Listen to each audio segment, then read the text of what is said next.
বাটিতে কি? বাড়িতে 28 চাউলের ভাত আছে আর শিং মাছের ঝোল, শতভাগ হালাল খাবার। ভালো মতো চেক করে দেখলেই বোঝা যাবে শতভাগ হালাল নাকি হারাম খাবার। বাটি খোলেন। সেটা না করলে হয় না, গরম ভাত তো ঠান্ডা হয়ে যাবে, ঠান্ডা হয়ে গেলে খুব সমস্যা। আপনি কি করেন? আমি বর্তমানে কিছু করি না, আমার বউ একটা চাকরি করে, আমি বউর চাকরি করি, ওই বউর খাবার লই যাইতেছে। এর আচরণ কথাবার্তা তো সন্দেহজনক। এই আপনি বাটি খোলেন। এই আর বাটি চেক করো ভালো করে, আর তাকে ভালো করে সার্চ করো। বাড়িটা খোলা, আমার মনে হয় যে এটা ঠিক হইতে আছে না।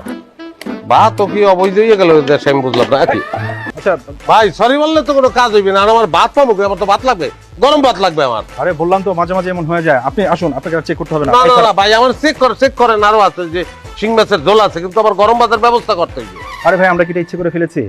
আপনি একটু ম্যানেজ করে নেন, আমরা এখন কাজ আছে। ভাই আপনারা কাজের মানুষ, আমি কাজ খুব পছন্দ করি, সব ঠিক আছে, কিন্তু আমার বউরে তো চেনেন না, তার কিন্তু অনেক রাগ। এই গরম ভাত আমার লইয়ে যেতে হইবে, গরম ভাতের ব্যবস্থা আপনারা করিয়ে দেবেন, কিভাবে করবেন আমি জানি না। আরে ভাই, আশেপাশে কোনো হোটেল নেই যে আপনাকে আমি গরম ভাত কিনে দিব? অবশ্যই আছে, ওই মোড়েই হোটেল আছে একটা, মোড়ে হোটেল আছে। আমার কাছে টাকা নাই, আমার কিছু করার নাই। আপনি টাকা দিয়ে একজনকে আমার সঙ্গে পাঠান, গরম ভাত কিনে দেবে, আমি লইয়ে চলিয়ে দেবো খেলা চাই। কি হ্যাঁ, প্রেশারে তো আমারই প্রেশার হয়ে যাবে। এই তুমি যাও এর সাথে, ওই হোটেল থেকে তার গরম ভাত কিনে দাও। আসেন। এই যাও তো, তুমি তার সাথে যাও, তাকে গরম চালে ভাত কিনে দাও। আর সেই হোটেলে আবার 28 চাউলের ভাত পাই কি?